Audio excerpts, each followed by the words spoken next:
Inside a glass jar at Cornell University lies a brain so terrifying, it belonged to a man who was both a genius and a murderer. This wasn't just any brain.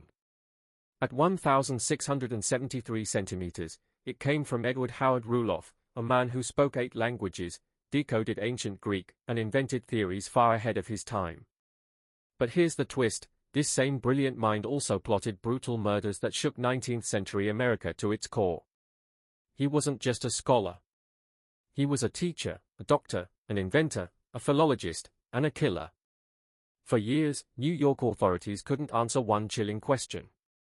How could a man so smart be so evil? Tonight, we're going to expose the truth behind the genius killer, a story where academic ambition was fueled not by books or money, but by blood. But before we dive deeper, hit subscribe, ring that bell, and drop your city in the comments.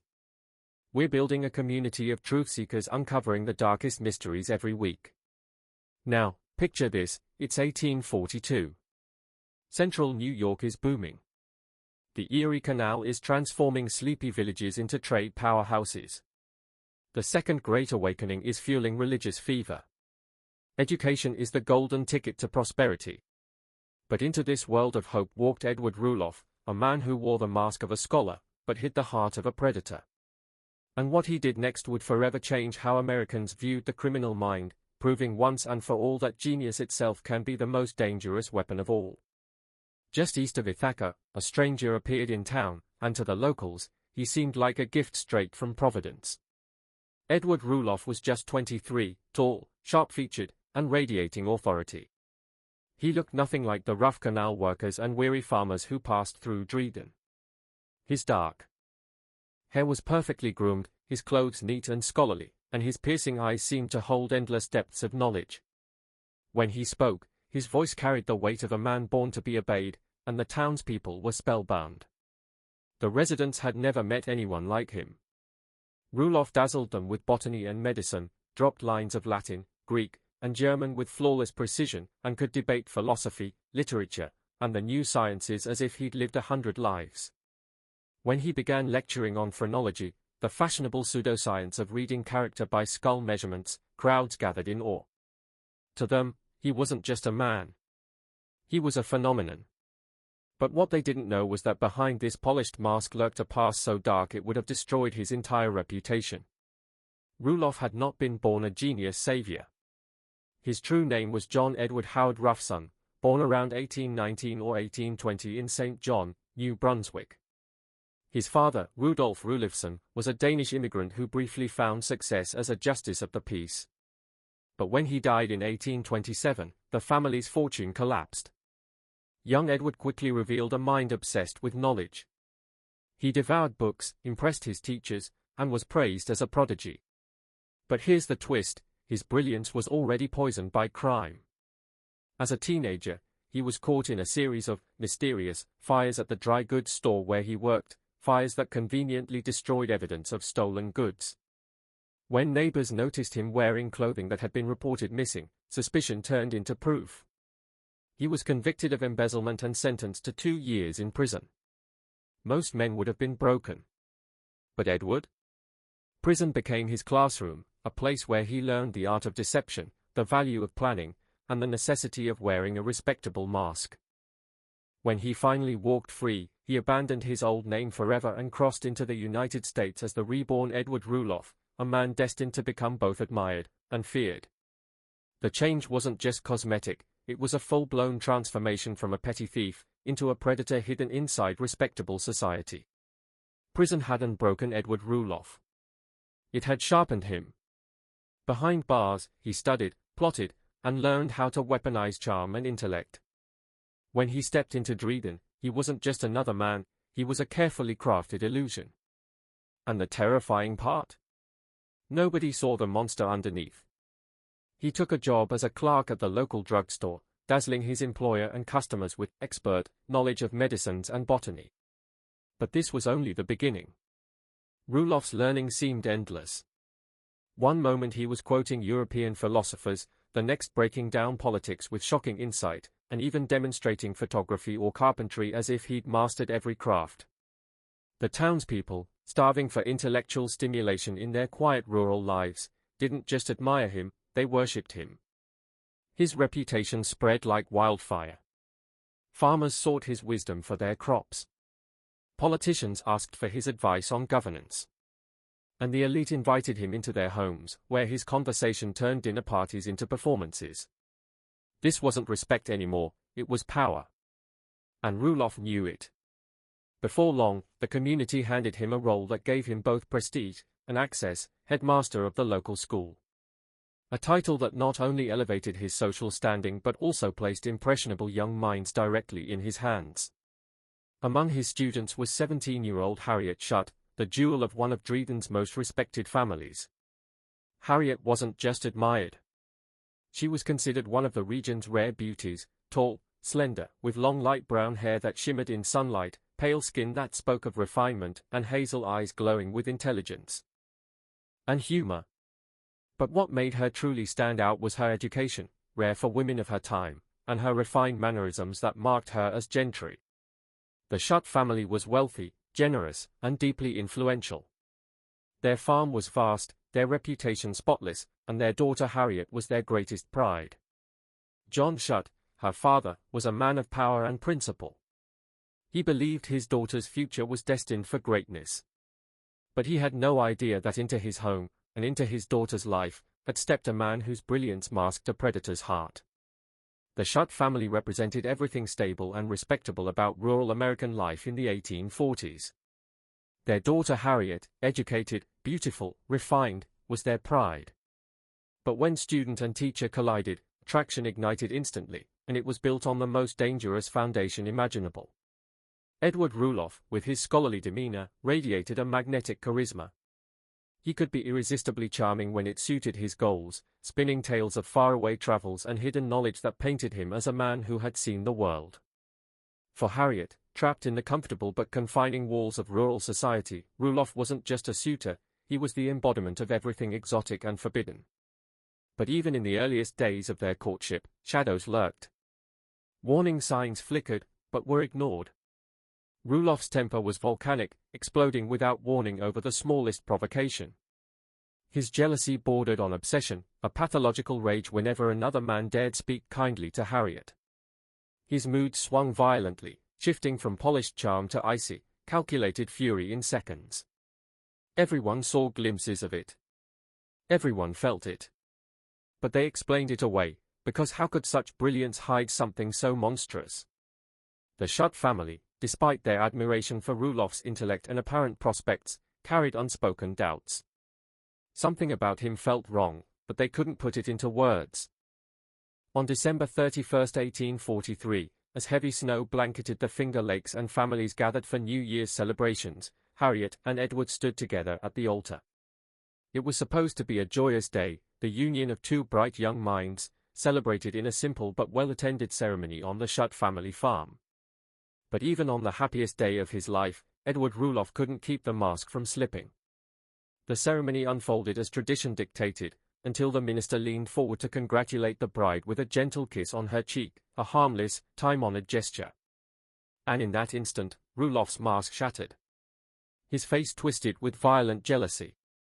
His eyes burned with rage so raw, so explosive, that several guests physically stepped back in fear. The joyous mood of the room collapsed into silence, smothered under the weight of his fury.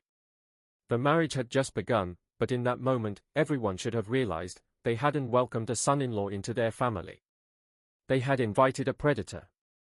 At his own wedding, a brilliant scholar suddenly exploded in jealous rage, over a harmless gesture from a clergyman. No one realized it then, but this was the first crack in a mask hiding something terrifying. The guests? They laughed it off. They told themselves it was just nerves, maybe stress from marrying into a powerful family. But Harriet, his new wife, saw something in his eyes that froze her soul. A rage so dark, it felt like love twisted into possession. The honeymoon? It barely lasted. One moment he was showering her with devotion, the next he was consumed with uncontrollable fury. And then came his masterstroke, convincing Harriet to move far away to Lansing. He said it was for privacy. But in reality, it was an isolation trap, cutting her off from family, from safety, from escape. In Lansing, Rulloff reinvented himself as a botanical physician, a self-taught healer who treated villagers with herbs when trained doctors weren't available. And shockingly, it worked. His fame spread fast. Wealthy families trusted him with their lives. His fees were fair, his concern seemed genuine, and soon he was hailed as both a healer and a genius scholar. Inside their small home, books stacked to the ceiling, he buried himself in studies. Ancient languages, natural philosophy, even secret theories about the evolution of human speech. To outsiders, he looked like a man ahead of his time, a savior blending ancient wisdom with modern science. But behind closed doors? The truth was darker. Harriet, now completely cut off from her family, was trapped in a marriage that felt more like a prison disguised as love. Then, in April 1845, everything changed. Harriet gave birth to a daughter, Priscilla. A baby so beautiful she carried Harriet's delicate features and Rulloff's sharp, intelligent eyes. To the village, it was the beginning of a perfect family. But for Harriet, it was the beginning of something far more dangerous. For a short while, the birth of their daughter looked like a miracle. Rudolph, once feared for his violent temper, suddenly became a tender father, cradling his baby, reading books to Harriet, and spinning visions of a brighter future. But behind those dreams, a storm was building. He spoke endlessly of moving west, claiming he'd been offered a position as a college professor in Ohio. Harriet believed him. After all, wasn't he brilliant enough to deserve such a future? Yet in the shadows of their perfect home stood one man who would destroy it all, Dr. Henry Bull. Bull wasn't a rival, at least not to Harriet. He was family. Her cousin. A respected physician who had once mentored Rudolph in botanical medicine. To everyone else, Bull was kind, harmless, even admirable. But to Rudolph? He was the enemy. Every friendly smile. Every innocent kiss on the cheek. Every casual word exchanged between Harriet and her cousin, it all sent Rudolph spiraling. This wasn't love anymore. This was obsession. He began tailing Harriet everywhere she went, interrogating her after the simplest conversations, convinced she was betraying him. His brilliant, philosophical mind, the one that once dreamt of discovery, was collapsing into rage and paranoia. The scholar was gone. In his place stood a monster. And then, in May of 1845, the nightmare finally erupted. A tragedy struck the Shutt family, one so devastating, it would tear through multiple households and leave the community horrified. What happened next turned suspicion into blood. Harriet's sister-in-law had just given birth to her second child, but within days, disaster struck. Both mother and infant showed signs of a deadly infection, and the family turned desperately to Rudolph, the healer they thought they could trust. But what he did next would haunt them forever. Using his self-taught botanical remedies, Rudolph personally prepared and administered his treatment. At first, he seemed concerned, almost devoted. But within 48 hours, both the young mother and her baby were dead. Coincidence, or something far darker? In an era before modern medicine, such tragedies weren't uncommon. Yet, this time, whispers began. Relatives couldn't ignore the coldness in Rudolph's reaction, not grief, but eerie remarks to his mother-in-law, who might be next. It didn't sound like mourning. It sounded like a threat. The Shutt family's unease hardened into suspicion. Had they trusted a killer with the lives of their loved ones? No one dared say it aloud, but their hostility toward Rudolph grew, pushing the household into a pressure cooker of fear. Feeling cornered, Rudolph doubled down. He insisted Harriet abandon her family and follow him to Ohio, a land where he promised recognition for his genius and freedom from the small-town whispers poisoning their lives. But Harriet refused. Still mourning her sister-in-law and infant niece, she clung to her family. Rudolph saw it differently. To him, this was betrayal. And betrayal, in his mind, deserved punishment. Their arguments escalated, once mere words, now violent confrontations. By June 22, 1844, as a violent thunderstorm tore across Cayuga, Rudolph's jealousy and rage had reached the boiling point. What happened that night would unleash horror no one in the Shutt family could escape. Lake and lightning illuminated the night sky, and in that moment, Edward Rulloff committed the crime that would haunt New York for generations. Inside their cramped Lansing home, the air was suffocating. Another fight erupted, Rudolph demanding they leave for Ohio at once, Harriet refusing. She stood in the kitchen, casually crushing peppercorns with an iron pestle. But in seconds, that everyday tool would turn into a weapon of murder. Fueled by alcohol, his accusations grew wilder, his rage boiling over. When Harriet laughed at his ridiculous claims, something snapped inside him. Years later, he would confess every detail, a story only the killer could tell. And what he described was pure horror. In a violent explosion of jealousy, Rudolph tore the pestle from her hands and smashed it into her forehead. The blow was so powerful that Harriet collapsed instantly, blood streaming across the kitchen floor.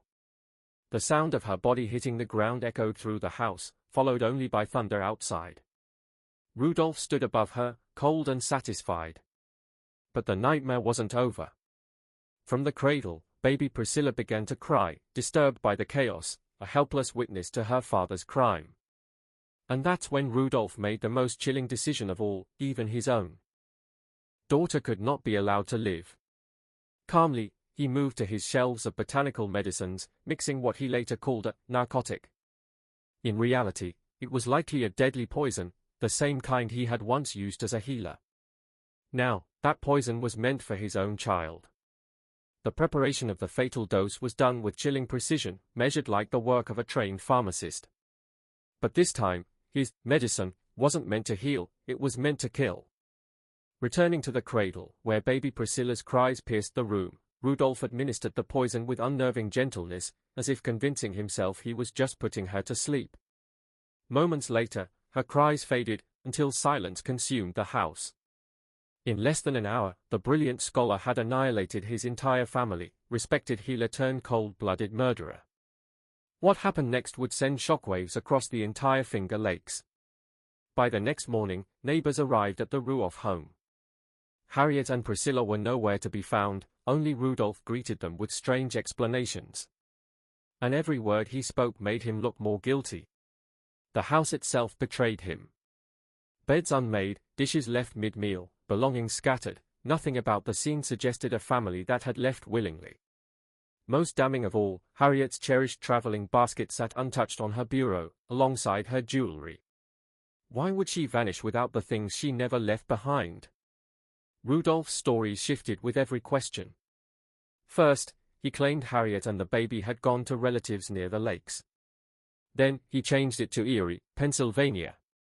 Finally, he spun a tale about Madison, Ohio. Each lie only tightened the noose of suspicion around his neck. Because if Harriet had truly left, why did nobody know where she was, and why did it look like she never planned to leave at all? Every word he spoke only made him look more guilty.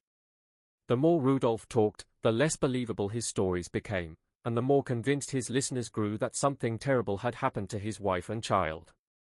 Each new excuse was weaker than the last, like he was inventing lies on the spot. When confronted directly about these inconsistencies, Rudolph tried a desperate tactic. He offered to write a letter to his wife, asking her to contact her family and dispel what he called malicious rumors. The letter was carefully written in his scholarly hand, full of flowery concern and urgent pleas for Harriet to reassure her family. But days passed. Weeks passed. And still, no reply. That silence was louder than any confession. For 6 agonizing weeks, Rulloff maintained his charade, acting the part of the worried husband, while continuing his medical practice with calm precision. Patients still saw the kind, intelligent physician. But behind his smile, he alone knew the truth. Harriet and little Priscilla lay hidden beneath the black waters of Corga Lake. Meanwhile, suspicion in the community grew sharper by the day. The Shutt family, led by Harriet's protective brothers William and Ephraim, simply refused to accept Rulloff's stories. They knew Harriet better than anyone, her deep devotion to family, her constant letters, her responsible nature. She would never vanish without a word. Never. Their doubts hardened into determination. The brothers launched their own relentless investigation, knocking on doors, questioning neighbors, and scouring the countryside. Each passing day, the pressure on Rulloff grew heavier. The mask of respectability was slipping. Then came the disturbing testimonies. Several neighbors stepped forward with accounts that made the blood run cold. They had seen Rulloff on the morning after Harriet's supposed departure, loading strange bundles into a wagon borrowed from the Anderson family. But what really terrified them was the chest. Witnesses described it as large, heavy, and awkward. And they all remembered the same thing: Rudolph's demeanor. Not confident. Not composed. But pale, shaking, furtive. As if he knew he was being watched. And most chilling of all, multiple witnesses swore they saw him drive that heavy chest straight toward the lake. He thought he could vanish into the night, but what followed was one of the most intense manhunts of the century. Rulloff slipped away before dawn, steering his wagon toward Cougar Lake, a path that exposed his lies about where his family had gone. But when suspicion and pressure closed in, he pulled his boldest move yet, disappearing from Lansing altogether. He told neighbors he was going to Ohio to reunite with his family, but instead, he vanished without a trace, no settled debts, no forwarding address, nothing. The town was convinced this man was guilty. But one man refused to let him escape. Ephraim, a grieving brother fueled by fury and justice, mounted his buckboard and launched a relentless pursuit. What began as a desperate chase soon escalated into a full-blown manhunt, crossing cities, railroads, and endless miles of dirt roads. This wasn't just travel, it was war. A killer running for his life, and a brother hell-bent on revenge. The chase finally boiled over at a chaotic train platform in Rochester. Crowds surged, whistles blew, and there, in the blur of travelers, Ephraim spotted Rulloff.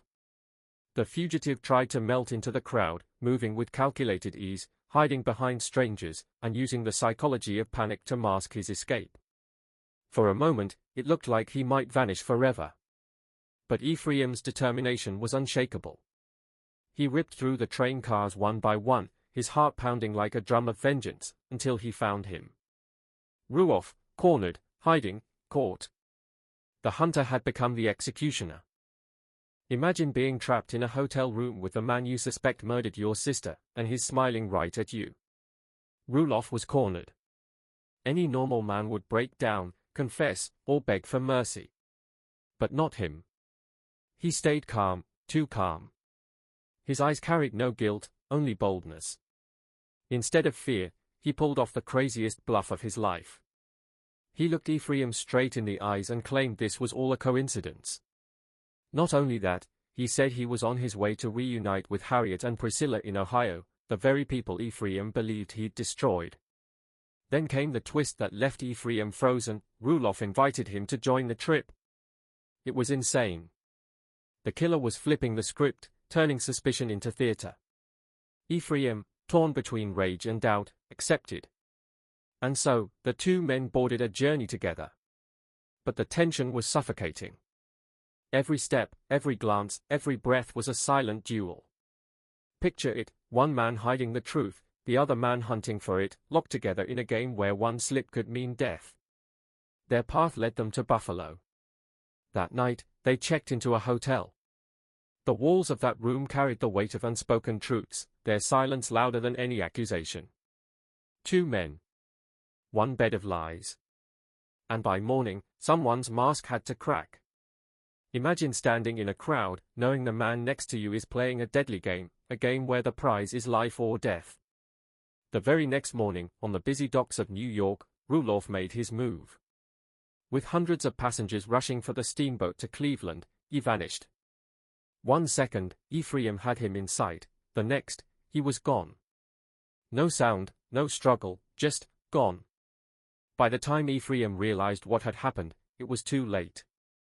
His quarry had slipped into the shadows, leaving nothing behind but a chilling certainty: Harriet and Priscilla were dead. Back in Lansing, the entire community erupted into action. What followed wasn't just a search, it was one of the most intense criminal investigations of the 1800s. All eyes turned to Cayuga Lake, the longest of New York's 11 glacial Finger Lakes. Witnesses swore they had seen Rulloff's suspicious wagon heading that way. Dozens of men worked day and night. They dragged massive hooks across the lakebed, cast nets into the murky depths, and even lowered divers into the freezing water. But Cayuga was a monster, 40 miles long, plunging more than 400 feet deep, its dark waters capable of hiding bodies forever. Week after week, they searched. The costs skyrocketed. Volunteers pushed themselves past exhaustion. And yet, nothing. No bodies. No answers. Just a haunting silence beneath the waves. A mother and child vanish without a trace, but the husband acts like he doesn't even care. Rudolph's behavior shocked everyone. Witnesses said one moment he was crying, the next he was smiling, almost cheerful, as if nothing had happened. What kind of father laughs days after his wife and baby disappear? Instead of searching, begging, or tearing the world apart to find his family, Rudolph barely lifted a finger. And that's what made investigators suspicious. His biggest mistake wasn't murder, it was acting too calm. But here's where it gets darker. While free, Rudolph reinvented himself again. He slipped into Melville, Pennsylvania, under the fake name James Nelson. A murderer hiding in plain sight, welcomed as a scholar and hero. His charisma fooled everyone. The town saw a brilliant intellectual, not a fugitive running from justice. Doors opened, respect poured in. But behind that smile was a man who killed his own family. Imagine living a double life so convincing, you almost become a professor while hiding murder accusations. In Melville, Edward Rulloff wasn't Rulloff anymore. He had transformed into James Nelson, a charming intellectual who convinced local businessmen to partner with him and even secured an offer for a professorship at Jefferson College. But here's the insane part, he nearly pulled it off. This wasn't just a disguise, it was the perfect cover for a predator hiding in plain sight. Then, boom. A single letter shattered his new identity. Albert Jarvis, a young man from Ithaca, wrote saying he and his mother believed in Rulloff's innocence and wanted to help clear his name. What sounded like good news was actually a ticking time bomb, because it alerted law enforcement to his exact location. And just like that, the walls closed in. In 1845, nearly a year after Harriet and Priscilla vanished, Rulloff was finally tracked down and arrested. But here's where it gets crazier. The trial became one of the hardest cases in American history. Why? No bodies. No blood. No physical evidence. Nothing. The prosecution had to build the entire case on behavior and suspicion alone. The grand jury didn't even dare charge him with murder.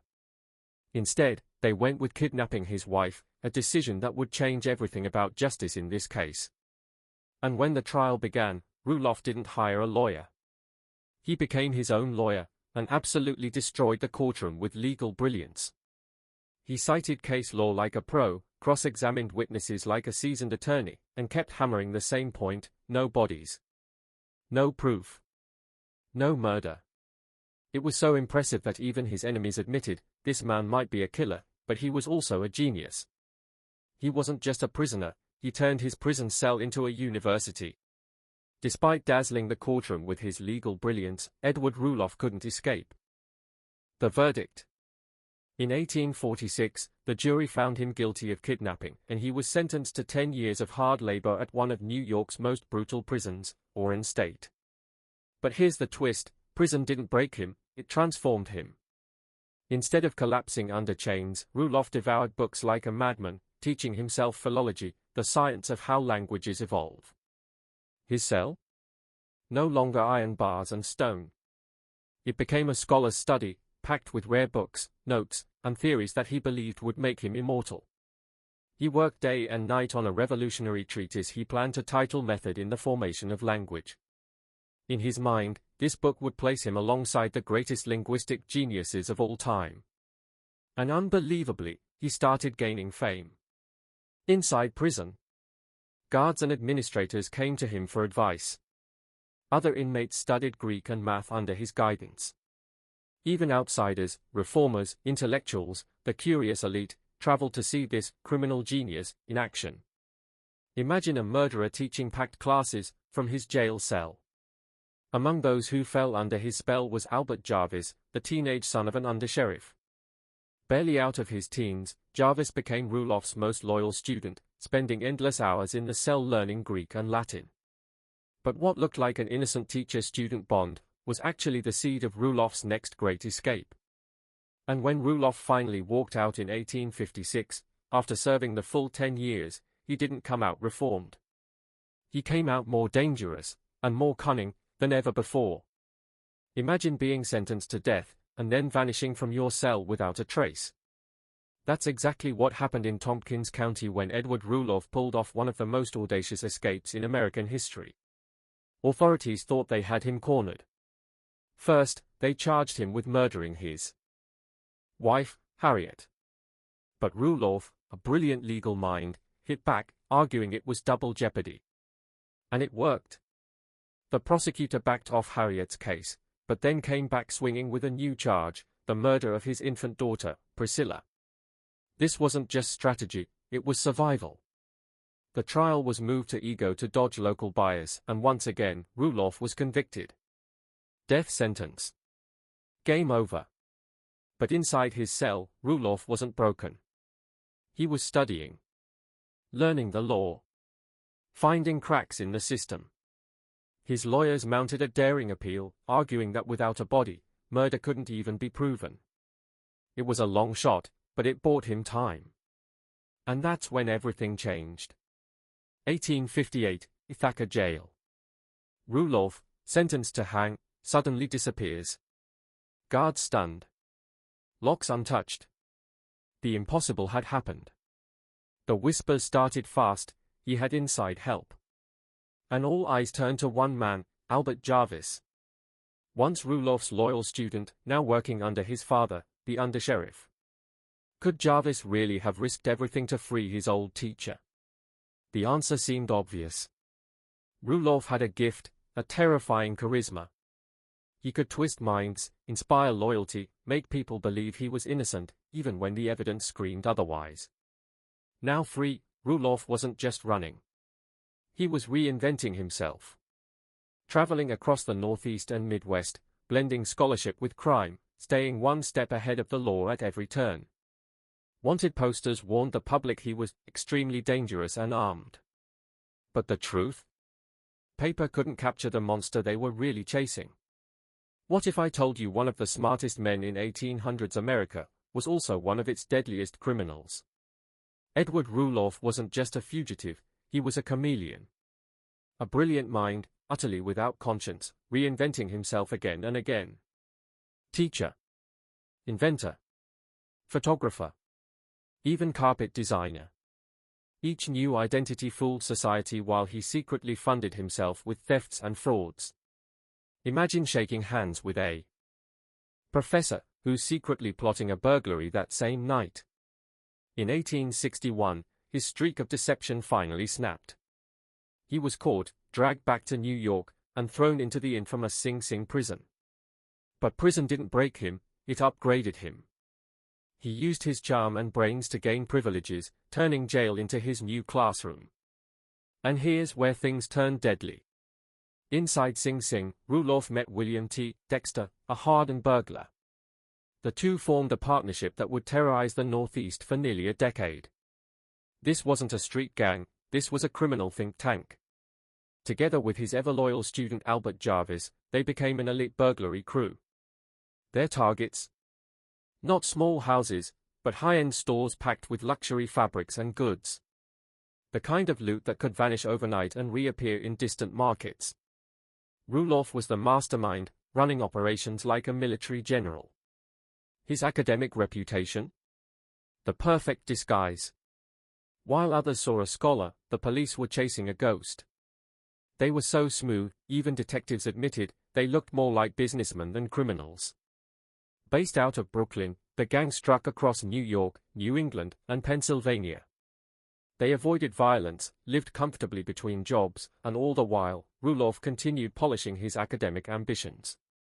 Then, in 1869, Rulloff spotted what he thought was his golden ticket, the very first meeting of the American Philological Association in Poughkeepsie.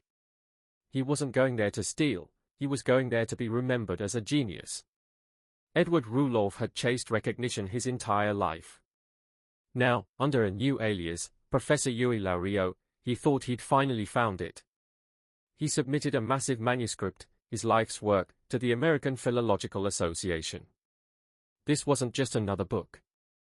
He believed it was worth $500,000 in the 1800s, equivalent to millions today. The manuscript, method in the formation of language, was the product of years of obsession, written in prison cells and while on the run. To Rulloff, it wasn't just a theory. It was proof of his genius. He even announced he would auction it for $500,000, convinced that the academic world would fight over his discoveries. But when the scholars read it, they laughed. The association rejected him outright. No interest. No recognition. For Rulloff, the humiliation was volcanic.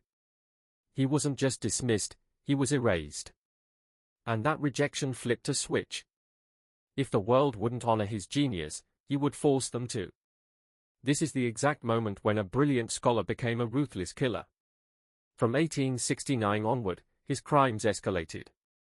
No longer careful burglaries or subtle frauds, his operations became bolder, riskier, and more violent. Every act seemed like a challenge to the police, and a punishment for the society that had denied him. It wasn't about money anymore. It was about revenge. Modern psychiatrists looking back describe this transformation as textbook psychopathy. No remorse. No empathy. Just ego, rage, and an unshakable belief that the world owed him everything. Imagine a genius who thought he deserved to be in history books, deciding to write his story in blood instead. With the confidence of seasoned professionals, Edward Rulloff, Albert Jarvis, and William Dexter prepared for what they believed was the perfect crime. They thought their plan was flawless, but it would end in blood. For days, they studied the Halbert brothers' store, its layout, its weak points, and the habits of the two young clerks who lived upstairs. Frederick Merrick and Gilbert Burroughs were ordinary young men from working-class families, sleeping just above the silks they were sworn to protect. Armed only with courage and a pistol under a pillow, they had no idea they were about to face one of America's most dangerous minds. The burglars' plan seemed foolproof: slip inside during the dead of night, release chloroform to knock the clerks unconscious without lasting harm, and vanish with the silks before anyone knew they were there. Rulloff, convinced of his intellectual superiority, had mapped every detail. He knew the building's architecture, the clerks' nightly patterns, even the fastest escape routes. To his partners, his genius made failure unthinkable. But genius often blinds men to their own arrogance. As the city of Binghamton slept, three shadows moved silently through the back streets, heading toward the store's basement entrance. They had rehearsed this approach countless times. Every step felt precise, rehearsed, inevitable. In the dark cellar, they pulled on masks and stripped off their shoes to soften each footstep on the creaking wooden floors. The bottle of chloroform glistened faintly in the lamplight, their weapon of choice against the unsuspecting clerks above. One wrong move with that bottle, and the plan would turn deadly. Rulloff led the way, brimming with the same confidence he once poured into his linguistic theories. To him, this heist wasn't just theft, it was proof that his superior mind could outwit society itself. But upstairs, Frederick Merrick stirred, and in that single moment, the perfect crime began to unravel. The chloroform lamp hissed softly as its sickly sweet fumes filled the basement, drifting upward toward the sleeping clerks above. Step by careful step, Rulloff, Jarvis, and Dexter crept toward their unsuspecting victims. But one tiny mistake was about to turn a perfect burglary into cold-blooded murder. In the pitch-black stairwell, Albert Jarvis stumbled, his foot catching on some unseen box or piece of furniture. The crash echoed through the silent building like a gunshot. That single stumble shattered the plan, and woke the clerks into a fight for their lives. Frederick Merrick and Gilbert Burroughs bolted upright, hearts pounding, realizing the nightmare they were hired to prevent was happening right now. Chaos exploded. 3 criminals against 2 determined young men who refused to surrender. Merrick reacted first. He grabbed the pistol under his pillow and aimed at Rulloff. He pulled the trigger. Click. A misfire. That failed shot sealed his fate. Without hesitation, Merrick hurled a heavy wooden stool at the masked intruders, fighting with raw courage. Burroughs leapt onto William Dexter, grappling violently in the dark, crashing into furniture and walls. For a brief, shining moment, the tide seemed to turn. Burroughs landed heavy blows. Merrick charged to join him. Together, they were close to overpowering the criminals. Imagine it, two unarmed clerks, seconds away from defeating a gang of seasoned burglars. But Rulloff, always the calculating mind, saw his empire collapsing in an instant. He couldn't allow failure, not now, not ever. And in that split second, he made the choice that would brand him forever, not as a thief, but as a killer. The air reeked of chloroform, the room rang with chaos, and Rulloff's cold decision would end one life, and destroy his own forever. Rulloff drew his pistol, the weapon he carried for exactly these kinds of emergencies, and fired a sharp warning shot into the air. The crack echoed like thunder through the building, a sound meant to terrify and subdue. But the young clerks were not ordinary victims, they refused to surrender, even in the face of death. Frederick Merrick lunged at Jarvis with fearless intensity, grappling with him in a desperate attempt to protect both his friend and his employer's livelihood. His courage forced Rulloff to fire a second shot into the ceiling, plaster raining down as the sound reverberated through the close quarters. Still, Merrick would not back down, fighting with the desperation of a man who knew everything was at stake.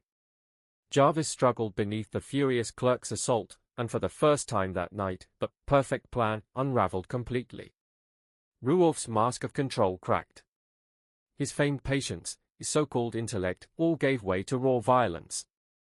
And then, in one split second, the scholar turned predator. Rulloff raised the pistol, aimed directly at Merrick's head, and pulled the trigger.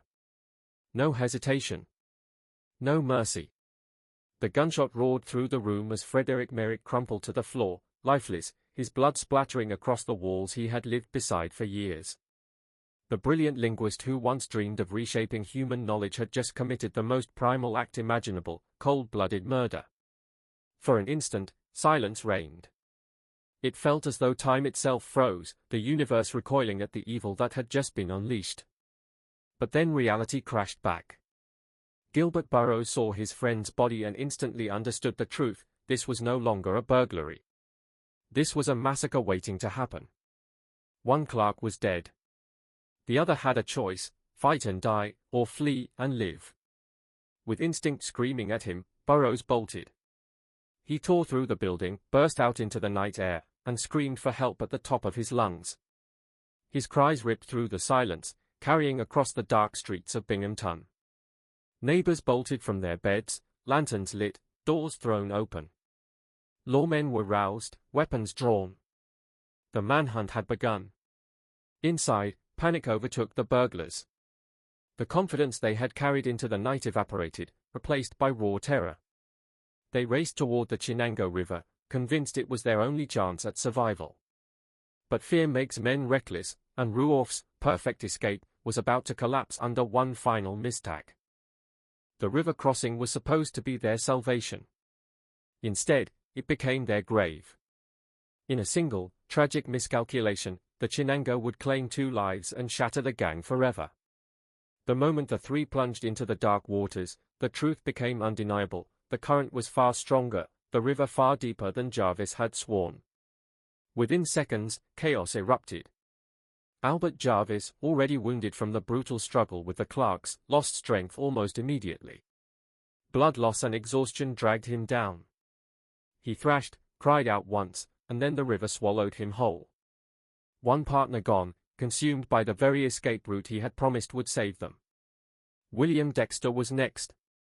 A man who had spent years orbiting rivers and canals during his criminal life had never learned to swim. Now, as the waters surged around him, that failure sealed his fate. His desperate screams echoed for only moments before being cut short as he sank beneath the black current. 2 criminals drowned, not by bullets or police, but by the cold, merciless river itself. Only Edward Rulloff reached the far shore. Gasping, soaked, and trembling, he clawed his way onto the muddy bank. His grand plan had collapsed into blood, chaos, and death. Behind him, the sounds of pursuit grew louder, hounds baying, men shouting, lanterns bobbing through the night. The entire town was awake, united in one goal, to bring down the killers. Still, Rulloff pressed forward. He staggered through fields and alleys, relying on cunning and sheer will. But his luck, and his intellect, had run out. At the train station, officers stopped him, asking for identification as part of their systematic sweep. In that moment, Rulloff might still have escaped with a lie, trick, a show of calm confidence. But panic betrayed him. Instead of answering, he bolted. The decision marked him instantly as a fugitive. The chase was short. Officers cornered him on a nearby farm, dragging him out of an outhouse where he cowered like a trapped animal. After decades of eluding justice through wit and charm, Rulloff was undone by raw fear and persistence. Even then, he tried one last desperate trick. He lied about his name, first claiming to be Charles Augustus, then George Williams. But his reputation had finally caught up with him. Judge Ransom Balcombe, a local official who had followed the case for years, was summoned. When he stepped into the station and laid eyes on the prisoner, there was no doubt. The mask of Edward Rulloff had finally been ripped away. Balcombe's voice thundered across the crowded station. "You are Edward H. Rulloff. You murdered your wife and child in Lansing in 1845. The declaration cracked like a lightning bolt, silencing the room. Decades of murder, deception, and crime all converged on this moment. The brilliant scholar, the manipulator, the so-called criminal genius, unmasked at last as nothing more than a killer. And with those words, Edward Rulloff's fate was sealed. Albert Jarvis, still clinging to the arrogance of his mentor, urged them forward. He swore the river was shallow enough to wade across, a quick path to freedom under the cloak of darkness. It was the last fatal miscalculation of the night, and it would seal their fate. Judge Balcombe's chilling words proved prophetic. This man understands his rights better than you do, and will defend them to the last. From the very moment of his arrest, Edward Rulloff turned the courtroom into his final stage. The physical evidence was damning, impossible to explain away.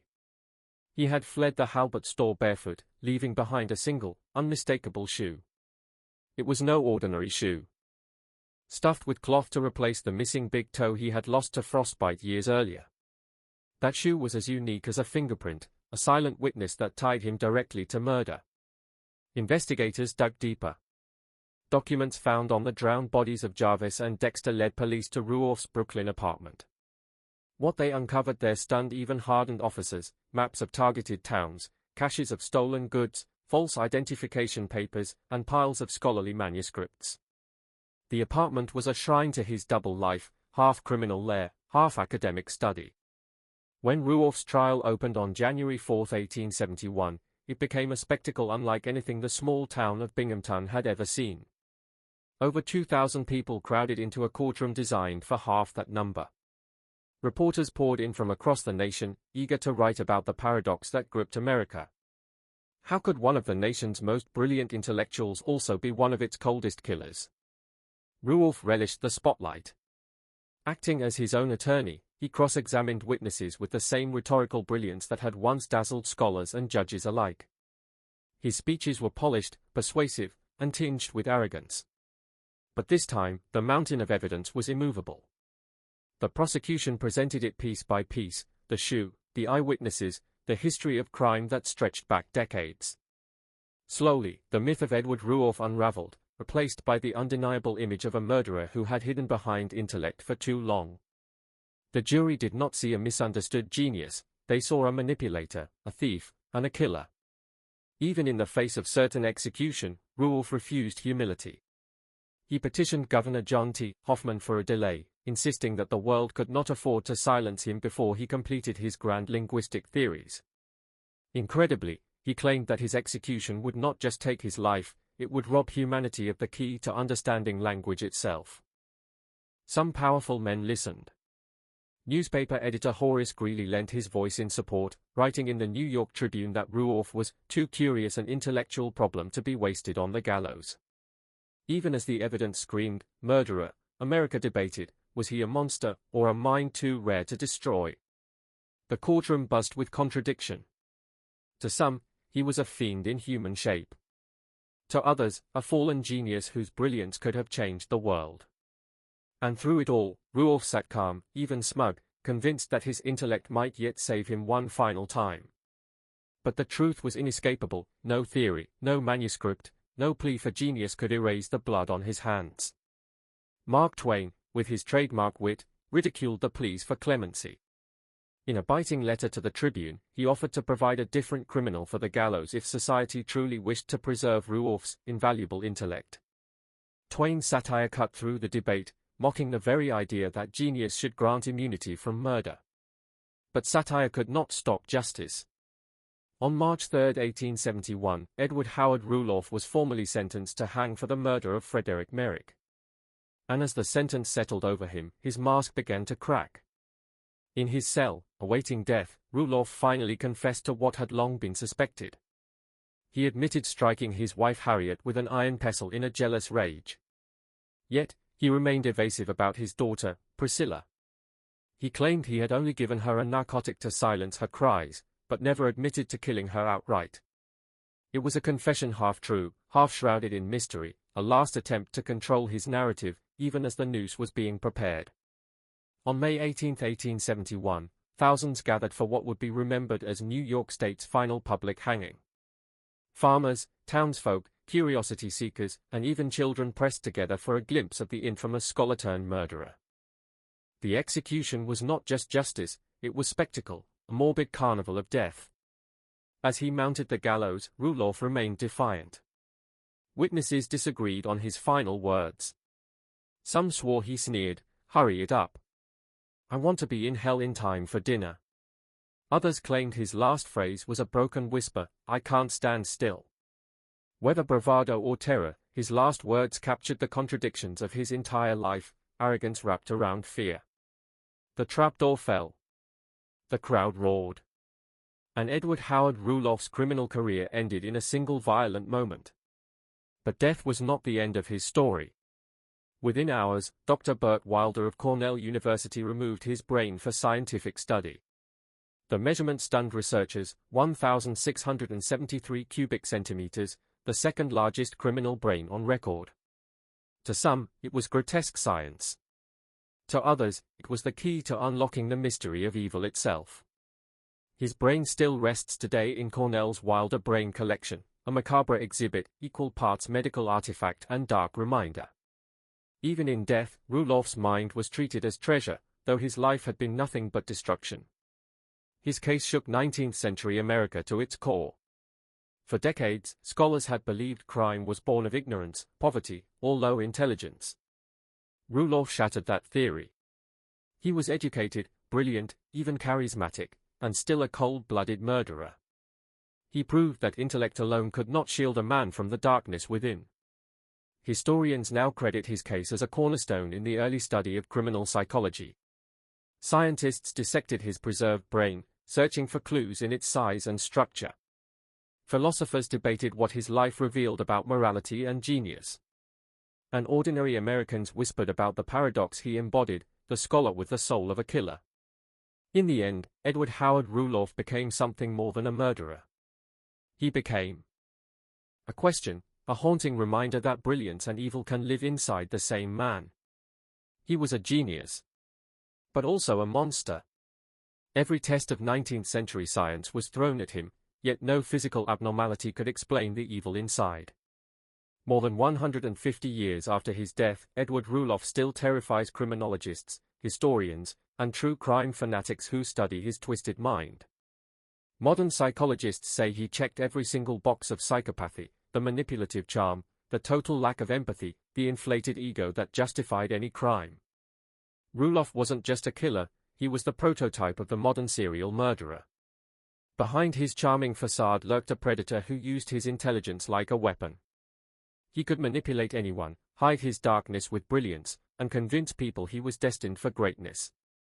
In truth, he was America's first celebrity killer, a man whose crimes were overshadowed only by the terrifying genius that planned them. His story is a chilling reminder: the most dangerous predators don't look like monsters. They look like us. They walk, speak, and act like civilized men, but behind the mask lies something darker. Rulloff's legacy isn't his so-called linguistic theories. It's the proof that genius without conscience becomes a weapon of mass destruction, tearing apart innocent lives. So now the question, should exceptional intelligence ever spare a killer's life?